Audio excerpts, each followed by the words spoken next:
welcome to another episode of the Retro Cellar, where in today's episode we will be covering a sort of different kind of ish device known as the Retro Arcade Mini. This device I actually purchased from the Anbernic official store on AliExpress. I know it's also known as the Powkiddy A7, and it's in many different places that you can purchase it online besides AliExpress. I believe it's on Banggood, Wish, Amazon, various places like that. Like I said, got this directly from Anbernic, and the price range I see go from $20 to $40 depending on where you go. I actually got quite a deal on this thing. Occasionally through AliExpress, they run these little coupon specials, and I got like $7 off this thing and wound up getting it for $16.98. And it's actually quite a steal, and I was actually surprised by the device considering how cheap it is even at the regular price. This one is a 32-bit system. I know there's also a 64-bit system out there that goes from anywhere $60 $70 and has like 3,000 games on it. This actually has 520 games on it. It has a 3-inch screen, non-IPS. I believe it's 320 by 240. It's got about 512 megabytes of RAM. It runs CP1, CP2, Game Boy Advance, Mega Drive, Famicom, and Super Famicom. Kind of wish that it had a few more emulators than that, but what you do get on is actually pretty impressive. Interesting story with this. When I got it through Anbernic, they had a 7-day delivery free of charge. I actually got it in like 5 days, which is the quickest delivery I've ever gotten through AliExpress. Unfortunately, it came without the battery cover. But fortunately, Anbernic's customer service, being as amazing as it is, immediately sent me out a replacement battery cover, which should be here any day now. So that problem is resolved.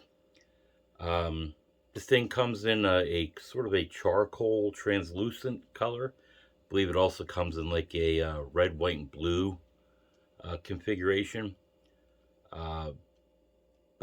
And it comes with a 1,000 milliamp battery. Gets you a couple hours, I guess, battery time on it. Battery time's a little iffy on this thing. But why don't we take a look at it? Show you what actually surprised me about this thing again. Remember, this thing is like a $20 item-ish. And it is actually pretty amazing. So we'll take a close look at it and see what you think of this thing. Alright, here we have the Retro Arcade Mini. I won't bother going to the usual unboxing. I mean, the box was a nice box. A little weird that it came with this little open window, as you can see here, but it was kind of relatively loose in there. All you get with it is a USB micro cable, which is kind of old school. Something I forgot to mention, using this cable here, if you had a second device, you could actually connect them together and play as a two-player. I didn't get a second one, and they're cheap enough, but I'm fine with just doing one-player games for now. This is the manual that came with it. It's just basically a poster rather than an actual manual. But it's nice. It is more quality than most of the stuff you get out of China these days. But why don't we just look at the system itself? And here you have it. Has 4 multicolor buttons here that feel okay. Have a reset, select, and start button here. And a joystick. It's obviously not arcade quality, but for a system this size, it feels good, and it definitely serves its purpose. Around the side here, you have a volume control. probably have a tendency to keep that a little low because the speaker isn't all that great, as we will see shortly. Over here you have the on-off switch. Back here you have a slot for a micro SD card, which I do not have one in here. The 520 games that come with it are actually installed on the system itself. But supposedly you can expand it by adding your own ROMs as long as you use the emulators that for the systems that they have. Something tells me that that probably wouldn't work as well as it should, but perhaps in a future episode I'll actually see if that works at all.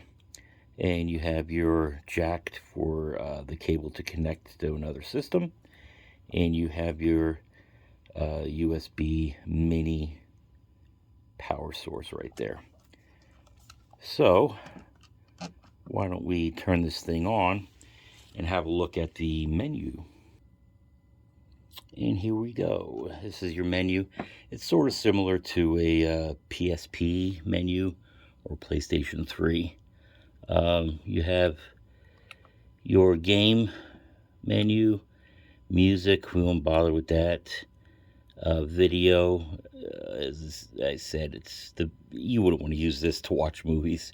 That's ridiculous. The screen's not that good. It's good, but not for watching supposed HD.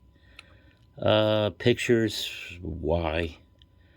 Ebook, again, would you read a book on this little thing? Nah. File manager, settings.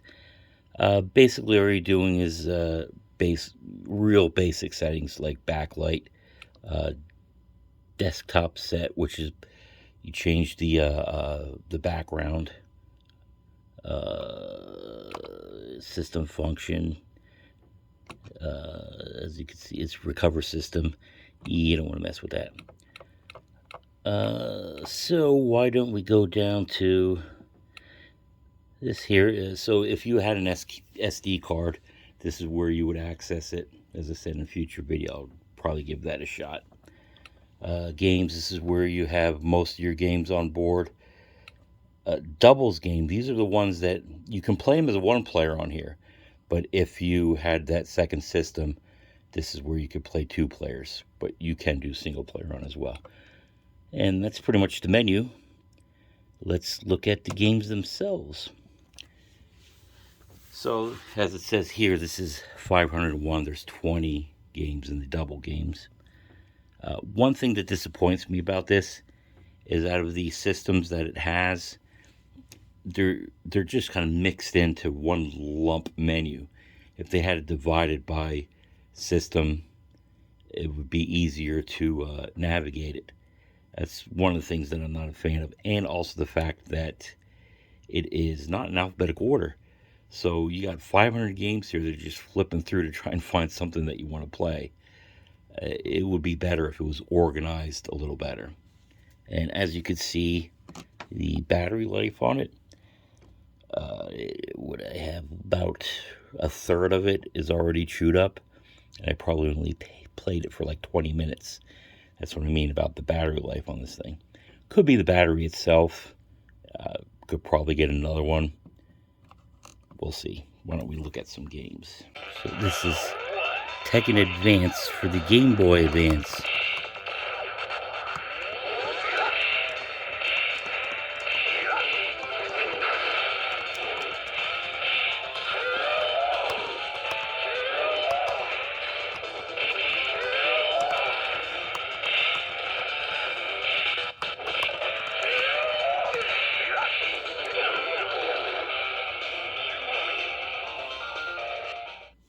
I guess I should mention the way I'm playing this is just playing it on the tabletop. It's probably the more comfortable way to do it and give you that arcade feel to it. You could probably hold it like this as a handheld, but it's kind of awkward the way it's shaped. To do it with your thumb is kind of weird. It's better just to set it up on a table like this. That's probably the more comfortable way of actually doing it, in my opinion. So if you want to quit a game, you just hit select and start, and it takes you to this menu where you can quit it, or It has a save state option, which is nice. Also, the reset button would take you to the main menu.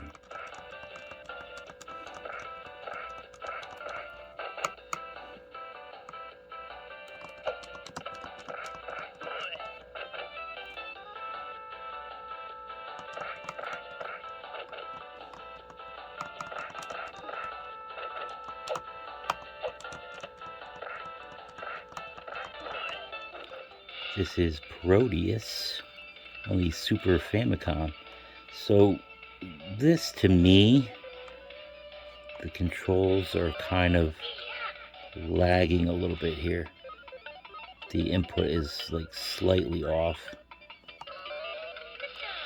So as far as avoiding the enemy shots, it's going to prove to be difficult just because of that slight input lag.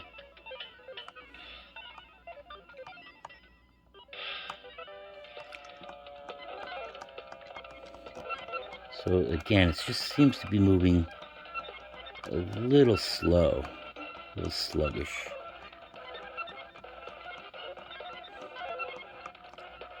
Sound could probably be a little better. Sounds a little on the tinny side. Also, don't have the volume up very high.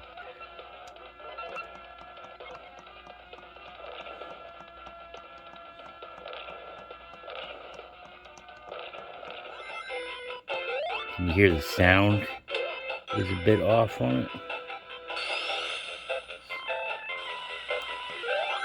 A little choppy.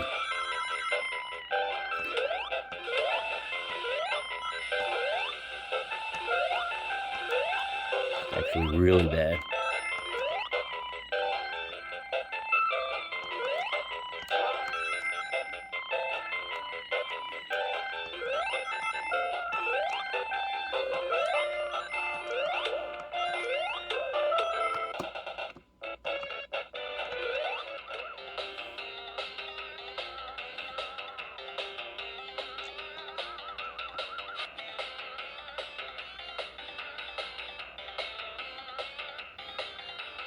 So although this isn't an IPS screen, the viewing angles actually aren't too bad on it.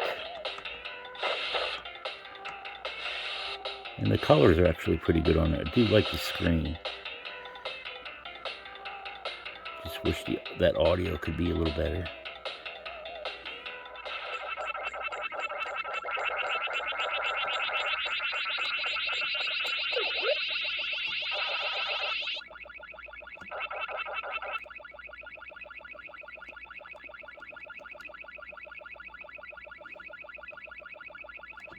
Jesus. Controls could be a little bit better for cornering, but it's never good at these games to begin with.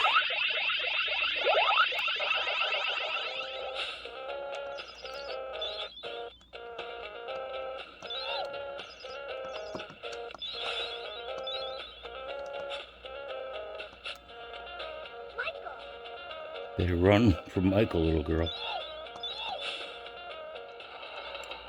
To figure out which button did what.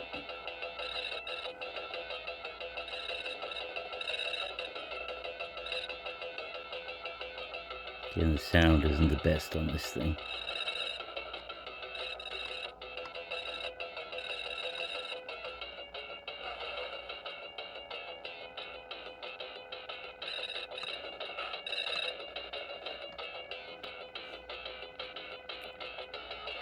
The joystick isn't the best for racing games.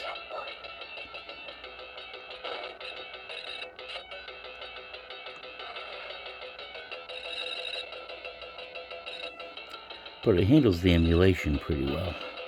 There's no screen tearing.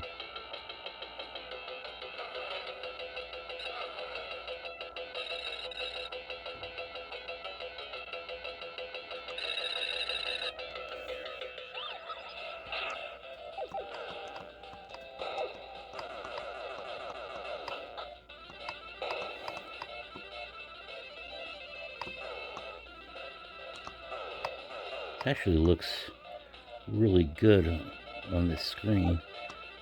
If I didn't know any better, I'd say this was an IPS screen, but it's not.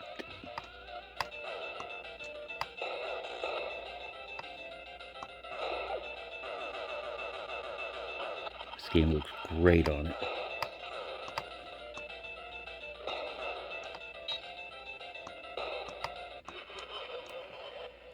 So here we have Super Mario Brothers on the NES, also known as the Famicom.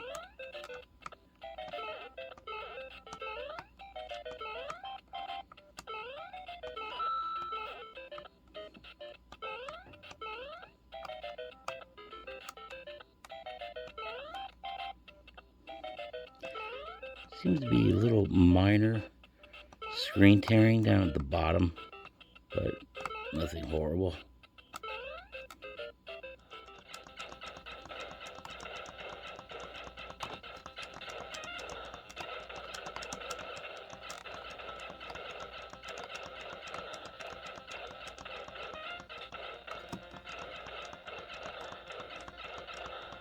Wish they had the arcade version of it.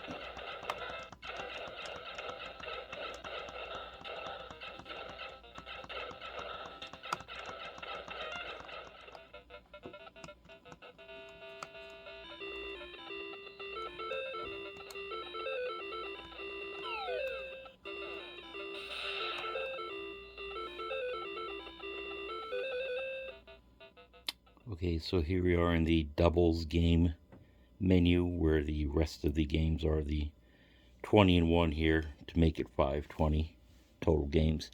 These are basically the CPS games. Then why don't we take a look at Cadillacs and Dinosaurs single player mode. We'll just do like a couple more games in here, and I think you kind of get the picture of what the system is like.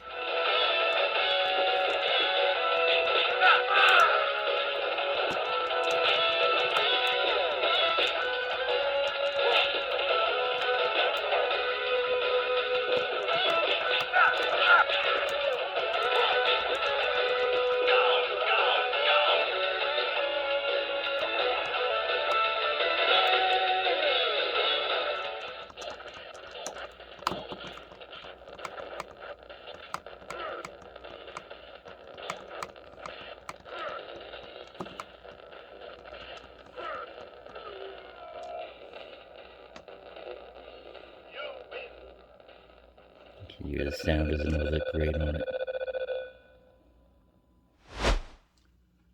Well, there you have it. There is our look at the Retro Arcade Mini by Anbernic or Powkiddy or whoever is selling it. Whoever the manufacturer is, I don't know. Again, this was the 32-bit version. The audio obviously could have been a little bit better on some games. It was choppy, as you saw, but it's tolerable. I like the joystick, even though, again, on some games there was a little bit of input lag. But the buttons were decent, although they could have been mapped a little bit better. Was on certain games, trying to figure out which button did what took a little bit of time. But overall, it's not bad. The game selection was terrific. It was mostly NES, as opposed to the Super Famicom or the Mega Drive games, 20 of the CPS games. But it's not bad. Again, this thing goes for 20 some dollars. Me getting it for $16.98 is even better.